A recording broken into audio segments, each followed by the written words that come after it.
Eh, Halo semua, saya Dwi Cahyanto. Saya akan menjelaskan RFN Analysis on Northwind Threads.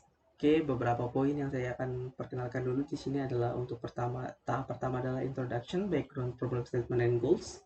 Kedua adalah User Flow. Ketiga adalah Dataset Explanation. Keempat adalah Dashboard Visualization and Insight. Kelima adalah rekomendasikan yang saya berikan tentang case yang telah dilakukan. Kemudian adalah summary atau semua rangkuman yang telah dapat dari insight dan problem statement yang telah dideklarisasi.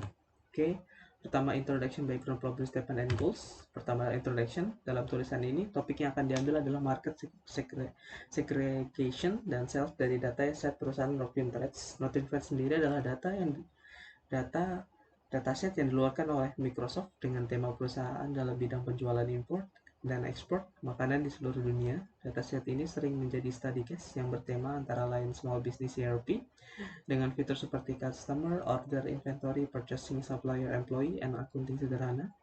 Dalam tulisan ini akan berfokus pada data penjualan dan supplier dari perusahaan ini tersebut. Ada beberapa problem statement yang saya akan declarekan. Yang pertama adalah melakukan segmentasi customer yang dapat membantu strategi pemasaran, mencari produk yang memiliki permintaan yang tertinggi setiap bulan, melakukan analisis supplier agar perusahaan dapat memenuhi permintaan penjualan untuk masa mendatang. Sales manager ingin dashboard yang menampilkan tren bulanan penjualan. Sales manager ingin mengetahui segmentasi customer sehingga dapat menentukan strategi penjualan yang lebih efektif. Mendata barang yang sudah discontinue agar dapat kemudian digantikan oleh produk yang lainnya. Untuk goalsnya sendiri adalah membuat dashboard yang memuat RFM analysis untuk mengetahui segmentasi customer. Dashboard juga akan berisi tentang tren data, penjualan tiap bulan produk, pembelian, kategori produk, dan lain-lain. Dashboard akan memuat data produk perusahaan dengan supplier yang digunakan oleh perusahaan, visualisasi simpel dan mudah dimengerti sehingga dapat diinterpolasi dengan mudah oleh user.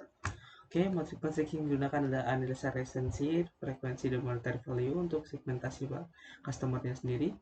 Dengan arti resensi adalah last customer order, frekuensi sendiri adalah number of customer order in given time, monetary adalah customer sum monetary value, RFM score, dan kemudian terakhir adalah RFM customer factor. Untuk analisa supply dan inventory adalah berisi inventory turnover ratio dan sales of inventory DSI. Untuk analisa produk sendiri adalah growth sales, growth merchandising value, GMV, number of customer, and sum of profit. Skenario-nya adalah sales manager berencana untuk meracik strategi pemasaran untuk tahun baru 1997 dengan menggunakan data bulan Januari sampai Desember 1997, 1998 dengan menggunakan data bulan Januari 1997 sebagai acuan segmentasi pasar dan meminta Anda untuk melakukan analisis RFM untuk mencari customer yang melakukan kontribusi penjualan yang besar dan melihat customer mana yang dijadikan lead berikutnya. Oke, user flow-nya sendiri adalah start. User menentukan analisis yang ingin dilihat, analisis supplier dan inventory, analisis RFM dan analisis produk. User memilih antara tiga hal tersebut. User melakukan filter dalam dashboard seperti bulan, lokasi, nama produk, dan kategori produk, dan segmentasi pasarnya. Kemudian user mendapatkan insight dari dashboard. User melakukan insight. Terus user dapat menentukan strategi penjualan yang tepat. Data explanation-nya adalah data explanation. Dalam riset ini penulis menargetkan insight tentang customer segmentasi untuk strategi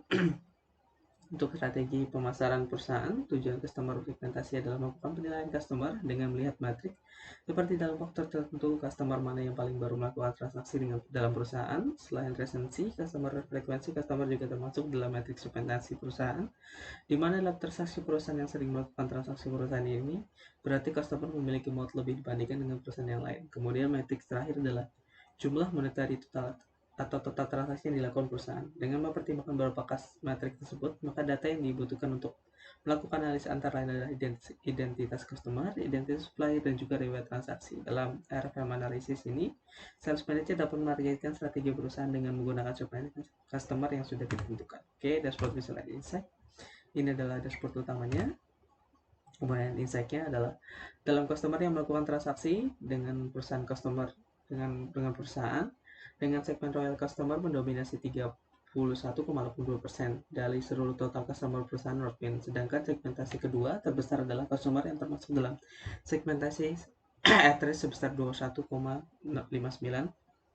Customer yang termasuk at-risk adalah konsumer yang memiliki resensi, frekuensi, dan monetary paling rendah dalam transaksi dengan perusahaan. Dalam arti lain, customer jenis ini berpotensi akan churn atau pindah ke perusahaan lain atau tidak melakukan transaksi lagi dengan perusahaan di masa yang akan datang. Untuk insight kedua adalah revenue per segment. Bisa dilihat dari total revenue per segment customer. Royal customer mendominasi revenue total perusahaan dengan total transaksi mencapai $106.250. Perusahaan ini dapat terus memperhatikan customer dengan segmentasi ini. Perusahaan dapat terus memperhatikan customer dengan segmentasi ini dengan cara menargetkan marketing yang akan meningkatkan transaksi perusahaan. Perusahaan juga harus memperhatikan customer dengan tipe address karena customer segment ini menjadi kategori terbesar kedua dalam jumlah customer perusahaan. Selling teknik seperti memberikan loyalty reward kepada customer dengan kategori sehingga meningkatkan transaksi dengan perusahaan. Oke, kemudian revenue by kategori. Dari data pemesanan oleh customer selama 1 tahun, daerah produk adalah kategori yang paling banyak dipesan oleh customer, kemudian diikuti oleh seafood dan beverage. Dari produk dengan median pemesanan sebesar 11.000 memiliki interquarter range hingga maksimum 202.000 pesanan. Ini berarti range-nya sangat besar daripada kategori yang lain. Ini berarti transaksi yang dilakukan customer untuk barang dari produk lebih tinggi daripada yang lain. Oke. Kemudian adalah total customer yang berada di benua khususnya United States of America adalah 13 perusahaan dengan Jerman menjadi posisi kedua dengan 11 perusahaan. Dengan perusahaan Save a Lot Market yang menjadi perusahaan paling tinggi dalam melakukan pembelian dengan perusahaan. Oke, pada bulan Desember 1997, perusahaan berhasil mendapatkan revenue sebesar $77.476 dan net profit sebesar $9.297. Dibandingkan dengan bulan Desember 1996 dengan 50,6963 dengan kenaikan 52%. Dilihat dari bar chart revenue dari Juli 1996 sampai Desember 1997, tren pendapatan mengalami peningkatan dari bulan ke bulan, berarti perusahaan masih dalam tren yang baik. Oke, kemudian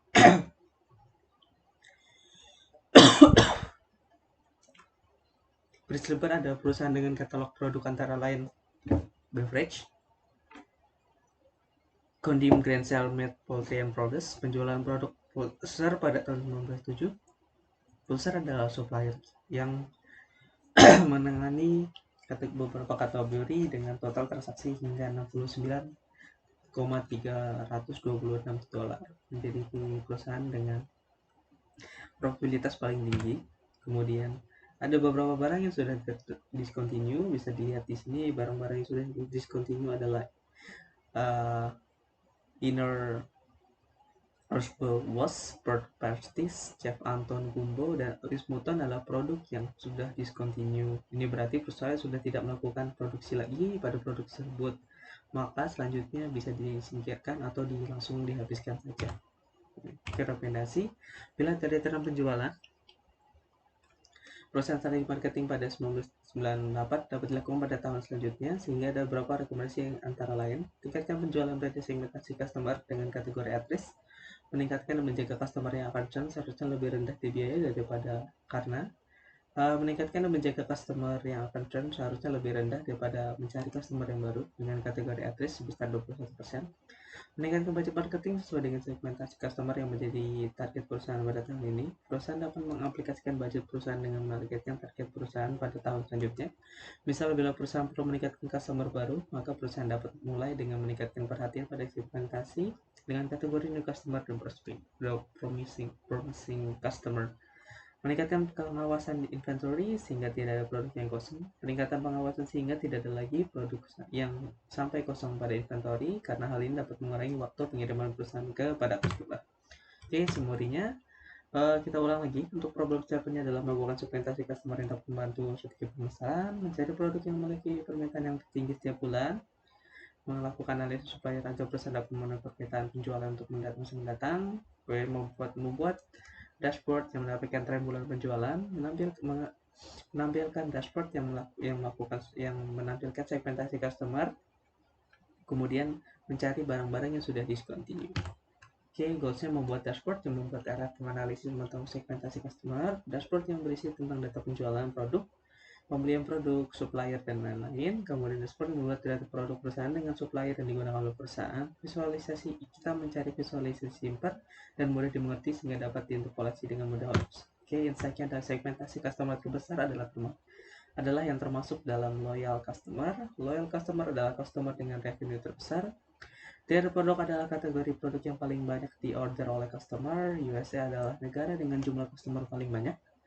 Revenue terbesar didapat pada bulan Desember 1997. Closer adalah perusahaan supplier yang paling banyak diminati oleh customer pada produknya. Kemudian 4 dari produk 5 produk yang kosong pada inventaris sudah discontinue.